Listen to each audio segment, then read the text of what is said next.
তো কাগজপত্র দেখার পর বলেছিল যে যদি ধর্ষণ মামলা নিয়ে আসতো, যদি 100টা ধর্ষণও করতো অথবা এক ট্রাক মদ নিয়েও ধরা খেত, আমি এটা একদিনে ছাড়িয়ে দিতে পারতাম, আমি যাওয়া লাগবে না, আমি যদি আমার পিএসকে পাঠিয়ে দিই, অধীনস্থ কাউকে পাঠিয়ে দিই, ব্যাস মামলা এটা সমাধান হয়ে যাবে। কিন্তু যে মামলা নিয়ে এসেছেন আমরা কিছুতেই মামলা নিয়ে দাঁড়াতে পারবো না, এটা নিয়ে দাঁড়ালে আমার দলীয়ভাবে ঝামেলা হবে।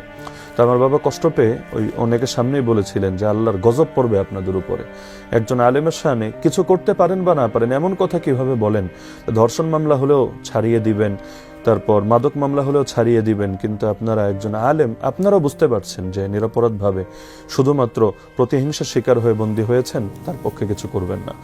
তো আমাদেরকে ওই অনশন করতে হয়েছিল সেদিন যে আমরা ঈদের দিনও কোনো কিছু খাবো না যদি না আমাদেরকে ঈদের নামাজ একসাথে পড়তে দেন, সবাইকে দেখা সাক্ষাৎ করতে দেন। অবশেষে দীর্ঘ আন্দোলনের পর তারা আমাদেরকে এতটুকু অনুমতি দিয়েছে। এরপর একাধিকবার অনশন করতে হয়েছে। কারাগারে যেহেতু অন্য কোনো আন্দোলনের সুযোগ নেই, মিছিল মিটিং সভা সমাবেশ কিছুই চলে না, আমাদের আন্দোলন বা দাবি আদায়ের একমাত্র মাধ্যমে ছিল অনশন।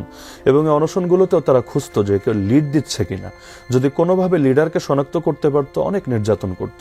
যেমন আমাদের এক কেস পার্টনার মাওলানা মাহমুদ গুনবী, একবার তারা সন্দেহ করলো যে সে মনে হয় অনশনে লিড দিচ্ছে, তো তাকে এত নির্যাতন করেছে, মারতে মারতে তার পা গুলো ফেটে পা থেকে রক্ত বের হচ্ছিল। একজন আলেম হওয়ার পরও কারাগারের ভেতর এভাবে তাকে নির্যাতন করেছে।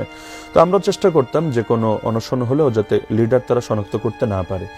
তো পরবর্তীতে দীর্ঘ আন্দোলনের পর একসময় এতটুকু অনুমতি আমাদেরকে দিয়েছে। কি টাইপের অনশন সেখানে করতেন? অনশন যেহেতু 3 বেলা খাবার সেখানে আসতো, তো আমরা অনশন করতাম যে আমরা কোনো খাবার এখান থেকে গ্রহণ করব না এবং এভাবেই আমরা পড়ে থাকবো, এতে যদি আমরা লাশ হয়ে যাই লাশ হব। বাহিরেও তো যোগাযোগের কোনো সুযোগ ছিল না। হ্যাঁ, মাঝখানে যখন কোর্ট চালু হয়, মানে করোনার ধাক্কাটা কাটার পরে, ওই সময় 2-1জন কোর্টে গিয়ে লয়ারদের মাধ্যমে চেষ্টা করেছে কোনো রিট করা যায় কিনা, আমরা যেরকম মানবাধিকার থেকে বঞ্চিত আছি এবং আমাদের সাথে নির্মম নির্যাতন করা হচ্ছে, এটা কোনো রিট করা যায় কিনা। তো আমরা অনেক দুঃখ পেয়েছি। আমাদের বাংলাদেশের উল্লেখযোগ্য কিছু লয়ার, যার মধ্যে বড় বড় ব্যক্তিও আছে, আমি তাদের নামগুলো নিয়ে এখানে তাদেরকে লজ্জিত করতে চাচ্ছি না, কিন্তু আমার এই কথা শুনলে তারা আশা করি নিজেরা অপরাধ বোধে ভুগবেন। তাদেরকে অনুরোধ করা হয়েছে, তারা বলেছেন আমরা আপনাদের পক্ষে দাঁড়িয়ে নিজেদের ইমেজকে আমরা নষ্ট করতে পারবো না। তো আমাদের আসলে এটা করার সুযোগ ছিল না। হ্যাঁ, মাঝখানে একবার খবর কিভাবে যেন বাইরে লিক হয়েছে, কিছু বিক্ষিপ্ত সংবাদপত্রের মধ্যে খবরটা এসেছিল। ওই আসার পরে আলহামদুলিল্লাহ আমাদের সহজ হয়েছে। মানে সাংবাদিকরা চাইলে আসলে অনেক মাজলুমের অনেকভাবে সহযোগিতা করতে পারে। তো ওই খবরগুলো আসার কারণে প্রচুর পরিমাণ সাংবাদিকরা কল দিচ্ছিল সেই জেলারকে, সুপারকে, যেটা তারা আমাদেরকে পরবর্তীতে বলেছে।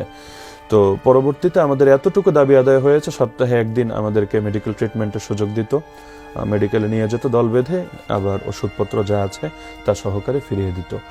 আবার বিশুদ্ধ পানিটারও ব্যবস্থা হয়েছে। আবার দিনে একটা নির্দিষ্ট টাইম, খুবই সামান্য টাইম, ওই বিল্ডিং এর এরিয়ার ভেতরে একটু হাঁটা চলার সুযোগটা হয়েছে।